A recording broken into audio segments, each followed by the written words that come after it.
Hello students, in this video we will discuss chapter first of class 10th chemistry, chemical reactions and equations. So let's start the video. तो इस chapter में chemical reactions और equation से related जो है concept को हम समझेंगे। सबसे पहले केमिकल रिएक्शंस होती क्या है। केमिकल रिएक्शंस वो प्रोसेस है जिसमें दो या दो से ज़्यादा सब्सटेंस आपस में कंबाइन होकर एक नया प्रोडक्ट बनाते हैं और उस प्रोडक्ट की फिजिकल और केमिकल प्रॉपर्टीज जो हैं वो रिएक्टेंट से कुछ डिफरेंट होंगी। उस प्रोसेस को हम बोलते हैं केमिकल रिएक्शन। तो सबसे पहले डेफिनेशन लिखते हैं कि डेफिनेशन क्या है इसकी। A process in which two or more substances combine to each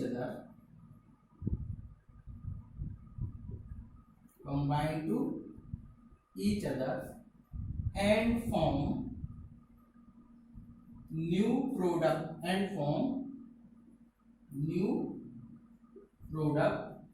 whose chemical and physical properties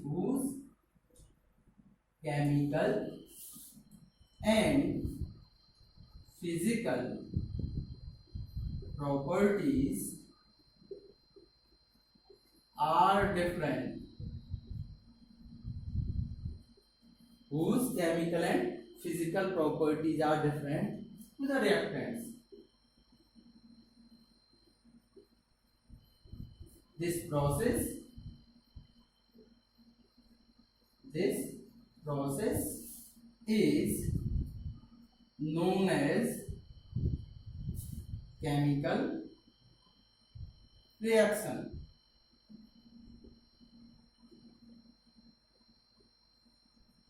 मतलब कि वो प्रोसेस जिसमें दो या दो से ज्यादा सब्सटेंस आपस में कंबाइन होते हैं और एक नया प्रोडक्ट बनाते हैं जिनकी केमिकल और फिजिकल प्रॉपर्टीज अलग होंगी, डिफरेंट होंगी किनसे, रिएक्टेंट से।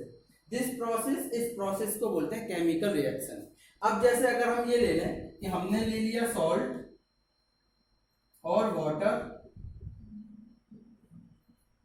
तो यहां पे बनेगा सॉल्ट वाटर सॉल्यूशन। समझ ना, सॉल्ट और वाटर का सॉल्यूशन बनेगा यहाँ। अब सॉल्ट की कुछ और प्रॉपर्टीज रही होंगी, वाटर की कुछ अलग प्रॉपर्टीज है, लेकिन जब कंबाइन होके एक नया प्रोडक्ट बनता है उसे हम बोलते हैं, उसकी कुछ अलग प्रॉपर्टीज होंगी, लेकिन वो प्रॉपर्टीज इन दोनों से क्या होंगी, डिफरेंट होंगी। अब इसमें जो रिएक्शन से पहले जो भी सब्सटेंसेस किसी केमिकल रिएक्शन में पार्टिसिपेट करते हैं उन्हें बोलते हैं रिएक्टेंट। और जो लास्ट में हमारे पास में न्यू प्रोडक्ट फॉर्म होके आता है उसे बोलते हैं प्रोडक्ट। ठीक है ना। तो the original substances which when combined in any chemical reaction are called reactants, and a new product formed are called and new substance formed are called product. तो रिएक्शन से पहले जो भी सब्सटेंस होंगे उन्हें रिएक्टेंट बोलते हैं और रिएक्शन के बाद में जो भी सब्सटेंस निकल कर आते हैं उसे हम बोलते हैं प्रोडक्ट। ठीक। उसके बाद में हमारे पास में आते हैं केमिकल रिएक्शंस के बाद में chemical equation.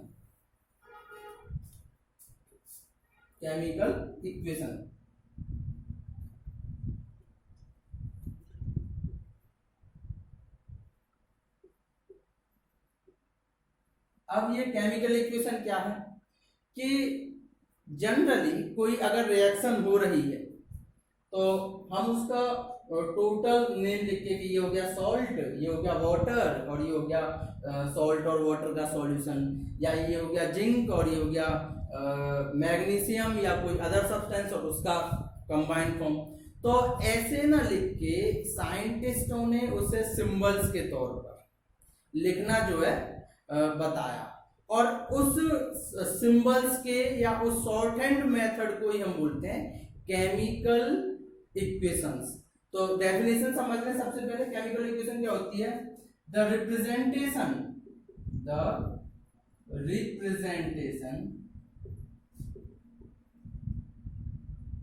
of any chemical process, the representation of any chemical process by using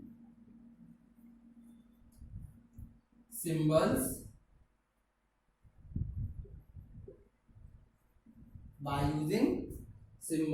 and numbers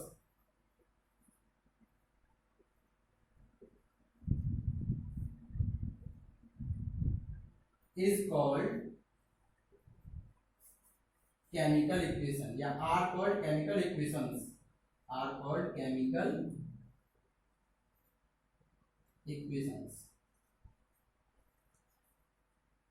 यानी कि रिप्रेजेंट करना किसी भी केमिकल प्रोसेस को बाय यूजिंग सिंबल्स के थ्रू, नंबर्स के थ्रू, उसे हम बोलते हैं केमिकल इक्वेशन। तो अब जैसे हमने ये लिख दिया कि Zn plus H2SO4, zinc plus H2SO4, ये हो जाएगा ZnSO4 plus H2।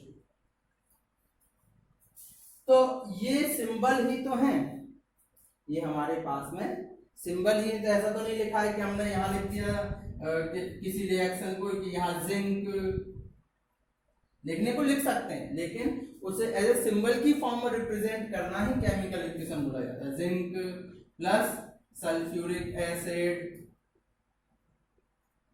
Equal to zinc sulphate plus hydrogen. लिखने को ऐसे भी लिख सकते हैं, लेकिन ये एक वर्बल फॉर्म हो गई केमिकल रिएक्शन के रिप्रेजेंटेशन की। नॉर्मली इसे आप जो है सिंबल से रिप्रेजेंट करते हैं।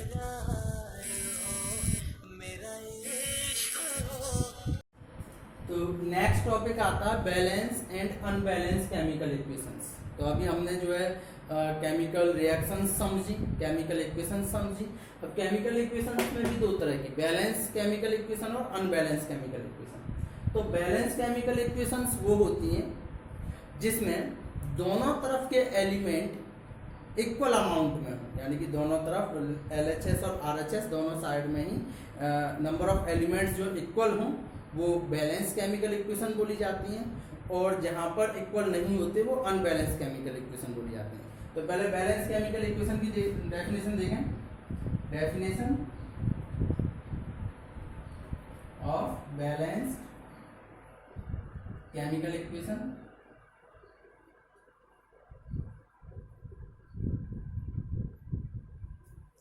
the number of elements,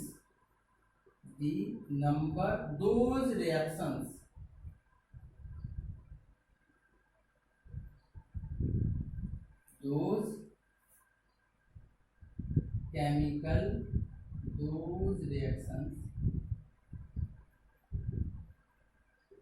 in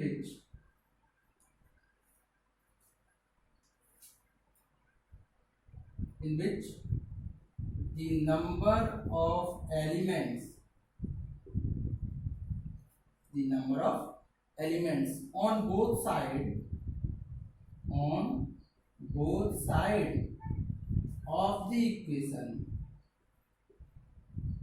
of the equation are equal are called balanced chemical equations. Those reactions in which the number of elements on both sides of the equation are equal are called balanced chemical equations. यानी कि वो reactions जिनमें दोनों तरफ के elements, number of elements equal होते हैं, वो जो है बैलेंस केमिकल इक्वेशन बोली जाती है। फॉर एग्जांपल, अगर एग्जांपल देखें तो जैसे अभी हमने रिएक्शन कराई थी zinc plus H2SO4 ZnSO4 plus H2। अब आप देखोगे ZnSO4 प्लस H2, तो यहाँ पर आप देखोगे कि Zn एक है, यहाँ भी एक, यहाँ भी एक, यहाँ हाइड्रोजन दो है, दो, सल्फर एक, ऑक्सीजन चार, सल्फर एक, ऑक्सीजन चार, यानी कि ये दोनों साइड से जो है बैलेंस केमिकल इक्वेशन है। अगर इसकी जगह पर अनबैलेंस केमिकल इक्वेशन की बात लिखी जाए तो यहाँ पर जो है those chemical reactions in which number of elements on both sides of the equation are not equal, यहाँ पर दोनों साइड के एलिमेंट्स इक्वल ना हो वो हमारी क्या बोली जाती है, unbalance, called unbalance chemical equation. अब अनबैलेंस केमिकल इक्वेशन के लिए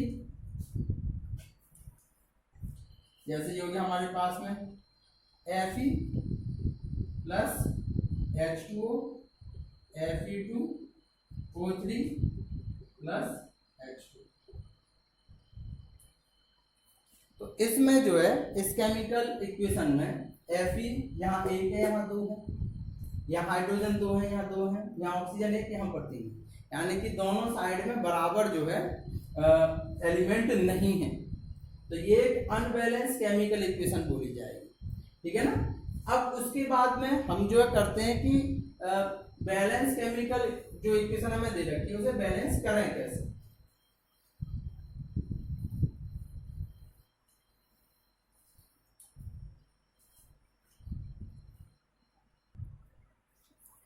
तो how to balance any chemical equation, यानी कि किसी भी केमिकल इक्वेशन को हम बैलेंस कैसे करें, तो 10th की बेसिस पे ही हम इसे बैलेंस करेंगे। वैसे और भी बैलेंस करने के तरीके हैं, वो 11th में आते हैं, पर जो 10th में जो मेथड है वो देखें। एक क्वेश्चन दे रखा है, steam is passed over heated iron to form magnetic oxide of iron Fe3O4 and hydrogen. ये क्वेश्चन दे रखा है जिसको आपको बैलेंस करना है कि एक स्टीम जो है आयरन पर फ्लो हो रही है, स्टीम मतलब वाटर वेपर आयरन पर जो है फ्लो हो रही है, जिसकी वजह से मैग्नेटिक ऑक्साइड ऑफ आयरन यानी Fe3O4 और हाइड्रोजन बन रहा है। तो इस केमिकल इक्वेशन को आपको बैलेंस करना है। अब इस केमिकल इक्वेशन में सबसे पहले स्टेप बाय स्टेप चलते हैं। सबसे पहले होता है step first, right the word equation. आपको जो है वर्ड इक्वेशन लिखनी है सबसे पहले। इसे मैं मिटा रहा हूं, इसे यहां से देख लें कि सबसे पहले step right the word equation, यानी कि हीटेड आयरन Fe, आयरन पर क्या स्टीम पास करी है, H2 steam is passed over, और उससे बना क्या, एक तो बना मैग्नेटिक ऑक्साइड यानी Fe3O4 और हाइड्रोजन। पहला तो काम आप ये करोगे कि इसे लिखोगे, पहले इसे स्केलेटन में लिखेंगे। पहले लिखोगे आप iron plus steam equal to magnetic oxide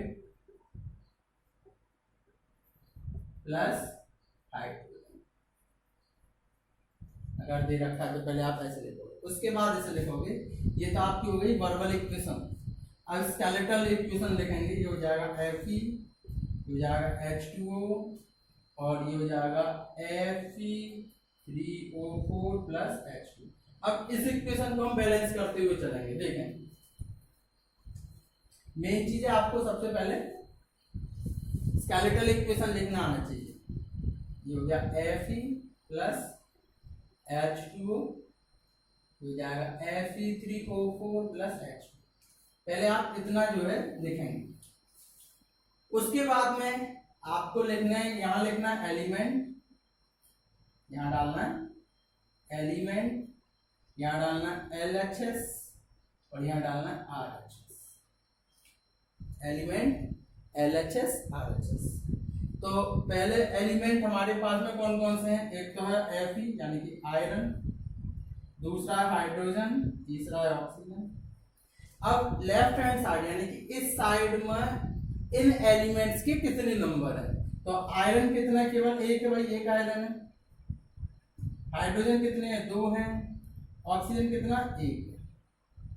RHS की तरफ चलते हैं। आयरन कितना आरएचएस में, 3। हाइड्रोजन कितना है, 2। और ऑक्सीजन कितना है, 4। इस तरह से।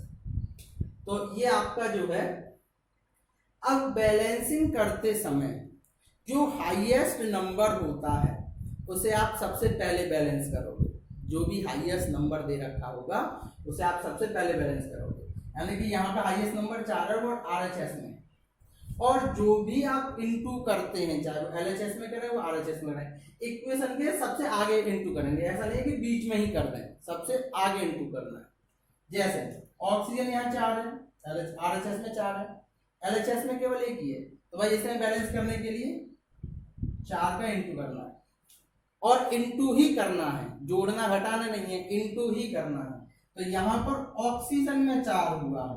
अब आप देखोगे कि एलएचएस ऑक्सीजन यहाँ है, तो आप 4 का इनटू यहाँ नहीं करोगे, यहाँ करोगे।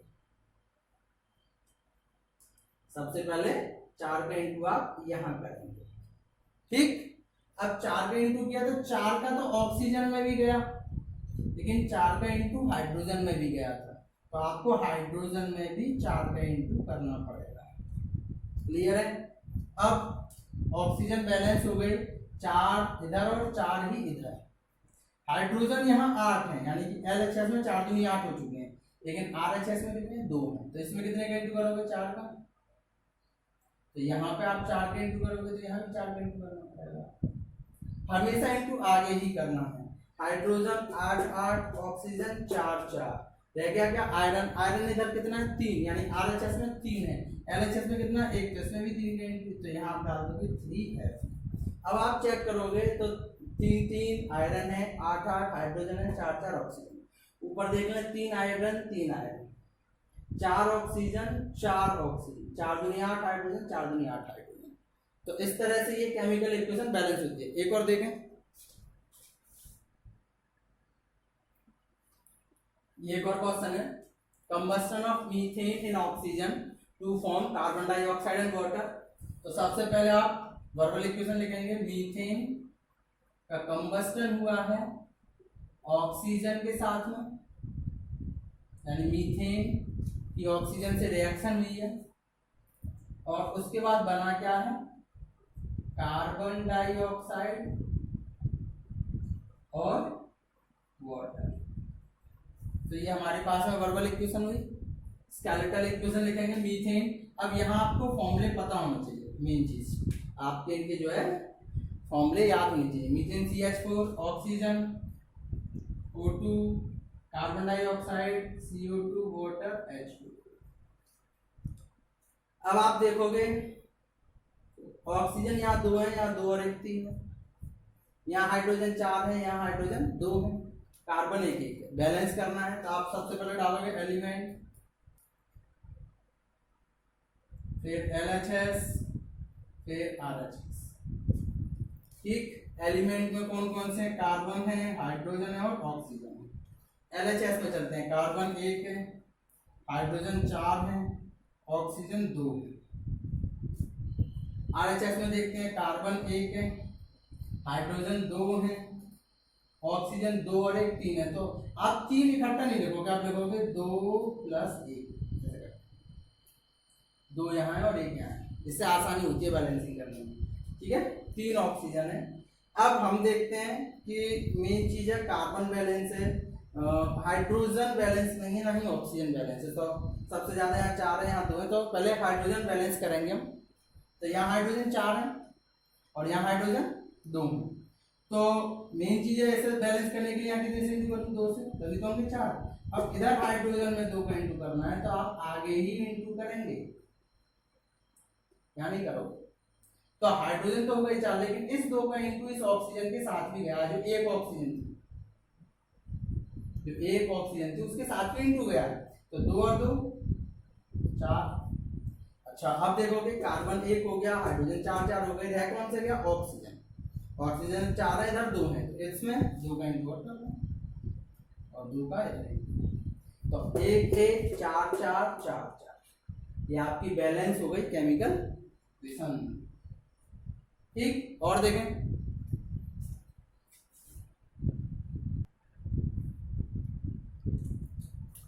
तो ये दे रखा है एक और अनबैलेंस है, बैलेंस करना है। आप सबसे पहले डालेंगे एलिमेंट, यहाँ पे LHS, यहाँ पे RHS। एलिमेंट में मैग्नीशियम है, नाइट्रोजन है, हाइड्रोजन है और ऑक्सीजन है। तो LHS में देखिए मैग्नीशियम है 3, नाइट्रोजन 2, हाइड्रोजन 2, ऑक्सीजन 1। RHS की तरफ चलते हैं। मैग्नीशियम 1, नाइट्रोजन 1, हाइड्रोजन 2 यहाँ है, 3 यहाँ है, तो 2 + 3 अलग अलग लिखेंगे, 2 + 3। ऑक्सीजन यहाँ पर एक, सॉरी यहाँ पर, क्योंकि हम RHS ही देख रहे हैं, ऑक्सीजन कितनी है 2। ठीक है, तो ये हमारे पास में जो है अनबैलेंस है। यहाँ 1, यहाँ 2, यहाँ 2, यहाँ 5, यहाँ 2, यहाँ 1, यहाँ 3। तो सबसे पहले आप जो है, क्योंकि ये टूटी हुई रिएक्शन है तो ऐसे ना एक सिंपल को बैलेंस करेंगे। यहाँ हमारे पास मैग्नीशियम 3 है, तो इधर भी मैग्नीशियम 3 होनी चाहिए। तो हमने यहाँ किया 3 का इंटू, RHS में 3 का इंटू कर रहे हैं, तो ये हो गए 3। तो यहाँ पे आपको 3 का इंटू करना पड़ेगा। अब 3 का इंटू क्या था, वो कई जगह गया, मैग्नीशियम में गया, ऑक्सीजन 2 वाली ऑक्सीजन में भी गया है, ऑक्सीजन 2 वाली में भी गया है 6, और 2 वाले हाइड्रोजन में भी गया है 3 का इंटू। ठीक, अब हमारे पास में जो है मैग्नीशियम बैलेंस हो गया है। नाइट्रोजन अभी बैलेंस नहीं है, नाइट्रोजन यहाँ 2 है, यहाँ पर 1 है। हाइड्रोजन यहाँ 2 है, या 3 दूनी 6 और 3 9, यहाँ 2 है, यहाँ 9 है, और यहाँ ऑक्सीजन 1, यहाँ पे 6 है। तो पहले मैग्नीशियम के बाद में नाइट्रोजन चेक करते हैं, जो टूटे हुए हैं उन्हें बाद में बैलेंस करना होता है। तो नाइट्रोजन यहाँ 2 है, यहाँ 1 है, तो नाइट्रोजन को इसमें 2 का इंटू करेंगे, वो 2 का इंटू यहाँ जाएगा, क्योंकि RHS में किया है, तो 2 का नाइट्रोजन में, और 3 वाले हाइड्रोजन में भी गया है, तो 3 वाला हाइड्रोजन कहीं है, गिरा 3 वाला हाइड्रोजन, इसमें 2 का इंटू कर दीजिए। तो 3 दूनी 6 और 3 दूनी 6, ये कितने हो गए 12। ठीक, अब magnesium balance 3 3, nitrogen balance 2 2, hydrogen यहाँ 2 है, यहाँ 12 है, तो हाइड्रोजन बैलेंस करेंगे, यहाँ हाइड्रोजन 2 है, यहाँ 12 है, 6 का इंटू, तो 6 का यहाँ भी इंटू होगा, तो 6 का इंटू होगा, तो 6 का हाइड्रोजन में हुआ 12 हो गई, 6 का ऑक्सीजन में भी हुआ, तो इसका भी कर दो, चेक करें 3 3 2 2 12 12 6 6। नहीं, बैलेंस आपकी है ये केमिकल इक्वेशन। ठीक,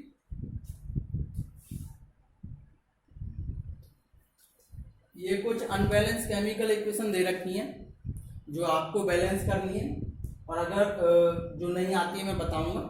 ठीक है, तो ऐसे आप कोशिश करें बैलेंस करने की। ओके।